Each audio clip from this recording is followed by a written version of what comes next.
The Kingdom of the Worm. Foreword. This tale was suggested by the reading of The Voyages and Travels of Sir John Maundeville, in which the fantastic realm of Abchaz and the darkness-covered province of Hanison are actually described. I recommend this colourful 14th-century book to lovers of fantasy. Sir John even tells in one chapter how diamonds propagate themselves. Truly, the world was a wonderful place in those times, when almost everyone believed in the verity of such marvels. Now in his journeying Sir John Maundeville had passed well to one side of that remarkable province in the kingdom of Abchaz, which was called Hanison, and, unless he was greatly deceived by those of whom he had inquired the way, could deem himself within 2 days' travel of that neighbouring realm of Georgia. He had seen the river that flowed out from Hanison, a land of hostile idolaters on which there lay the curse of perpetual darkness, and wherein, it was told, the voices of people, the crowing of cocks, and the neighing of horses had sometimes been heard by those who approached its confines. But he had not paused to investigate the verity of these marvels, since the direct route of his journey was through another region, and also Hanison was a place into which no man, not even the most hardy, would care to enter without need. However, as he pursued his wayfaring with the 2 Armenian Christians who formed his retinue, he began to hear from the inhabitants of that portion of Abchaz the rumour of an equally dread domain, named Anchar, lying before him on the road to Georgia. The tales they told were both vague and frightful, and were of varying import. Some said that this country was a desolation, peopled only by the likies of the dead and by loathly phantoms, others that it was subject to the ghouls and afrits who devoured the dead and would suffer no living mortal to trespass upon their dominions, and still others spoke of things all too hideous to be described, and of dire necromancies that prevailed even as the might of emperors doth prevail in more usually ordered lands. And the tales agreed only in this, that Anchar had been within mortal memory one of the fairest domains of Abchaz, but had been utterly laid waste by an unknown pestilence, so that its high cities and broad fields were long since abandoned to the desert and to such devils and other creatures as inhabit waste places, and the tellers of the tales agreed in warning Sir John to avoid this region and to take the road which ran deviously to the north of Anchar, for Anchar was a place into which no man had gone in latter times.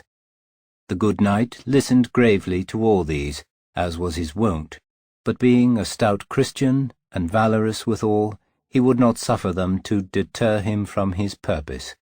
Even when the last inhabited village had been left behind, and he came to the division of the ways, and saw verily that the highway into Anchar had not been trodden by man or beast for generations,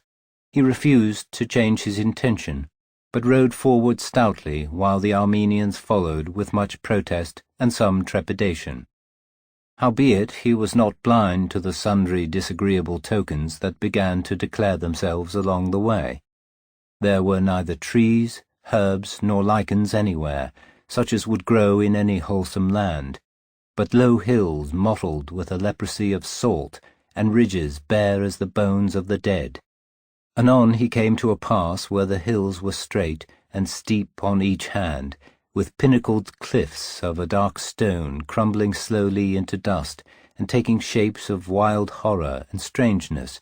of demonry and satanry as they crumbled. There were faces in the stone, having the semblance of ghouls or goblins, that appeared to move and twist as the travellers went by, and Sir John and his companions were troubled by the aspect of these faces and by the similitudes which they bore to one another. So much alike indeed were many of them, that it seemed as if their first exemplars were preceding the wayfarers, to mock them anew at each turn. And aside from those which were like ghouls or goblins, there were others having the features of heathen idols, uncouth and hideous to behold, and others still that were like the worm-gnawed visages of the dead, and these also appeared to repeat themselves on every hand in a doubtful and wildering fashion. The Armenians would have turned back, for they swore that the rocks were alive and endowed with motion, in a land where naught else was living, and they sought to dissuade Sir John from his project. But he said merely, "Follow me, an ye will," and rode onward among the rocks and pinnacles. Now, in the ancient dust of the unused road, they saw the tracks of a creature that was neither man nor any terrestrial beast, and the tracks were of such unwonted shape and number, and were so monstrous withal, that even Sir John was disquieted thereby. And perceiving them, the Armenians murmured more openly than before. And now, as they pursued their way, the pinnacles of the pass grew tall as giants, and were riven into the likeness of mighty limbs and bodies, some of which were headless, and others with heads of Typhoean enormity, and their shadows deepened between the travellers and the sun, to more than the umbrage of shadows cast by rocks. And in the darkest depth of the ravine, Sir John and his followers met a solitary jackal, which fled them not in the manner of its kind, but passed them with articulate words, in a voice hollow and sepulchral as that of a demon, bidding them to turn back, since the land before them was an interdicted realm. All were much startled thereat, considering that this was indeed a thing of enchantment, for a jackal to speak thus, and being against nature, was foreominous of ill and peril. And the Armenians cried out, saying that they would go no further, and when the jackal had passed from sight, they fled after it, spurring their horses like men who were themselves ridden by devils. Seeing them thus abandon him, Sir John was somewhat wroth, and also he was perturbed by the warning of the jackal, and he liked not the thought of faring alone into Anchar, but, trusting in our Saviour to forfend him against all harmful enchantments and the necromancies of Satan, he rode on among the rocks till he came forth at length from their misshapen shadows. And emerging thus, he saw before him a grey plain that was like the ashes of some dead land under extinguished heavens. At sight of this region his heart misgave him sorely, and he misliked it even more than the twisted faces of the rocks and riven forms of the pinnacles.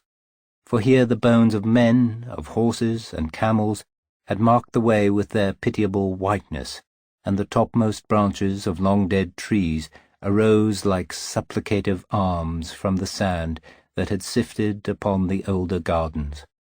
And here there were ruinous houses, with doors open to the high-drifting desert, and mausoleums sinking slowly in the dunes. And here, as Sir John rode forward, the sky darkened above him, though not with the passage of clouds or the coming of the simoon, but rather with the strange dusk of midmost eclipse, wherein the shadows of himself and his horse were blotted out, and the tombs and houses were wan as phantoms. Sir John had not ridden much further when he met a horned viper, or cerastes, crawling toilsomely away from Anchar in the deep dust of the road. And the viper spoke as it passed him, saying with a human voice, "Be warned, and go not onward to Anchar, for this is a realm forbidden to all mortal beings except the dead." Now did Sir John address himself in prayer to God the highest, and to Jesus Christ, our Saviour, and all the blessed saints, knowing surely that he had arrived in a place that was subject to satanical dominion. And while he prayed, the gloom continued to thicken, till the road before him was half-nighted, and was no longer easy to discern. And though he would have still ridden on, his charger halted in the gloom, and would not respond to the spur, but stood and trembled like one who is smitten with palsy.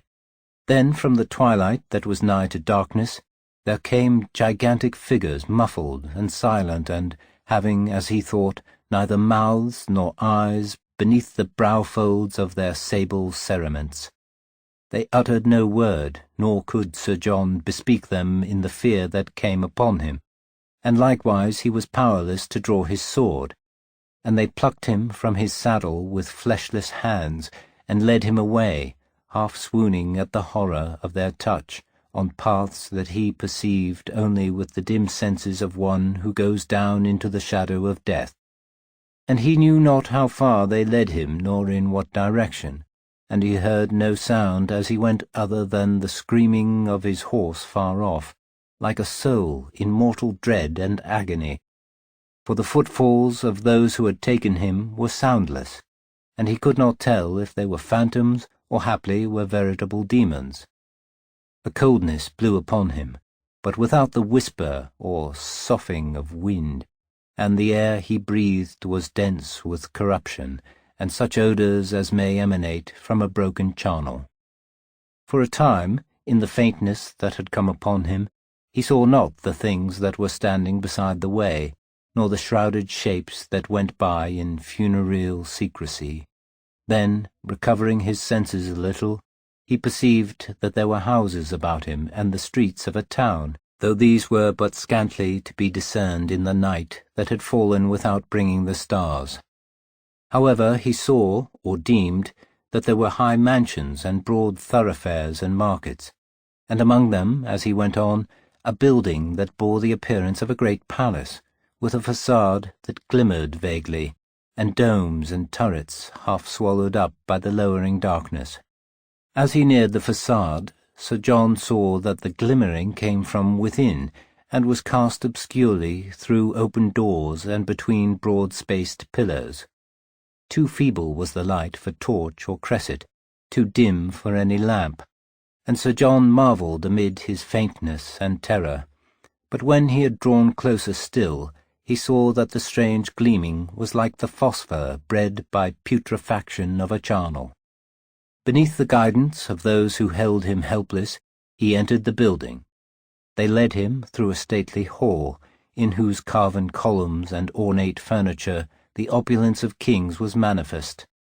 and thence came into the great audience-room, with a throne of gold and ebony set on a high dais, all of which was illumined by no other light than the glimmering of decay.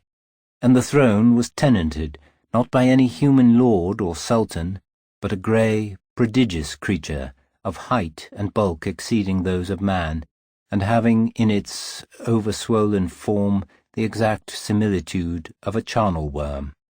And the worm was alone, and except for the worm and Sir John and those beings who had brought him thither, the great chamber was empty as a mausoleum of old days, whose occupants were long since consumed by corruption. Then, standing there with a horror upon him as no man had ever envisaged, Sir John became aware that the worm was scrutinizing him severely, with little eyes deep-folded in the obscene bloating of its face, and then, with a dreadful and solemn voice, it addressed him, saying, "I am king of Anchar, by virtue of having conquered and devoured the mortal ruler thereof, as well as those who were his subjects. Know then that this land is mine, and that the intrusion of the living is unlawful and not readily to be condoned. The rashness and folly thou hast shown in thus coming here is verily most egregious, since thou wert warned by the peoples of Abchaz, and warned anew by the jackal and the viper which thou didst meet on the road into Anchar. Thy temerity hath earned a condign punishment, and before I suffer thee to go hence, I decree that thou shalt lie for a term among the dead, and dwell as they dwell, in a dark sepulchre, and learn the manner of their abiding, and the things which none should behold with living eyes. Yea, still alive, it shall be thine to descend and remain in the very midst of death and putrefaction, for such length of time as seemeth meet to correct thy folly and punish thy presumption." Sir John was one of the worthiest knights in Christendom, and his valour was beyond controversy. But when he heard the speech of the throned worm, and the judgment that had passed upon him, his fear became so excessive that once again he was nigh to swooning, and, still in this state, he was taken hence by those who had brought him to the audience-room. And somewhere in the outer darkness, in a place of tombs and graves and cenotaphs beyond the dim town, he was flung into a deep sepulchre of stone, and the brazen door of the sepulchre was closed upon him. Lying there through the seasonless midnight, Sir John was companioned only by an unseen cadaver, and by those ministrants of decay who were not yet wholly done with their appointed task. Himself, as one half dead, in the sore extremity of his horror and loathing, he could not tell if it were day or night in Anchar, and in all the term of endless hours that he lay there, he heard no sound other than the beating of his own heart, which soon became insufferably loud, and oppressed him like the noise and tumult of a great throng. Appalled by the clamour of his heart, and affrighted by the thing which lay in perpetual silence beside him, and whelmed by the awesomeness and dire necromancy of all that had befallen him, Sir John was prone to despair, and scant was his hope of returning from that imprisonment amid the dead, or of standing once more under the sun as a living man. It was his to learn the voidness of death, to share the abomination of desolation, and to comprehend the unutterable mysteries of corruption, and to do all this not as one who is a mere insensible cadaver, but with soul and body still inseparate. His flesh crept, and his spirit cringed within him, as he felt the crawling of worms that went avidly to the dwindling corpse or came away in glutted slowness. And it seemed to Sir John, at that time, and at all times thereafter, that the condition of his sojourn in the tomb was verily to be accounted a worse thing than death. At last, when many hours or days had gone over him, leaving the tomb's darkness unchanged by the entrance of any beam or the departure of any shadow, Sir John was aware of a sullen clangour, and knew that the brazen door had been open. And now, for the first time, by the dimness of twilight that had entered the tomb, he saw in all its piteousness and repulsion the thing with which he had abode so long. In the sickness that fell upon him at this sight, he was haled forth from the sepulchre by those who had thrust him therein, and, fainting once more with the terror of their touch, and shrinking from their gigantic shadowy stature and cerements whose black folds revealed no human visage or form, he was led through Anchar along the road whereby he had come into that dolorous realm. His guides were silent as before, and the gloom which lay upon the land was even as when he had entered it, and was like the umbrage of some eternal occultation. But at length, in the very place where he had been taken captive, he was left to trace his own way and to fare alone through the land of ruinous gardens toward the defile of the crumbling rocks. Weak though he was from his confinement, and all bemazed with the things which had befallen him, he followed the road till the darkness lightened once more, and he came forth from its penumbral shadow beneath a pale sun. And somewhere in the waste he met his charger, wandering through the sunken fields that were covered up by the sand, and he mounted the charger and rode hastily away from Anchar through the pass of the strange boulders with mocking forms and faces. And after a time he came once more to the northern road by which travellers commonly went to Georgia, and he was rejoined by the two Armenians who had waited on the confines of Anchar, praying for his secure deliverance. Long afterwards, when he had returned from his wayfaring in the east and among the peoples of remote isles, he told of the kingdom of Abchaz in the book that related his travels, and also he wrote therein concerning the province of Hanison. But he made no mention of Anchar, that kingdom of darkness and decay, ruled by the throned worm.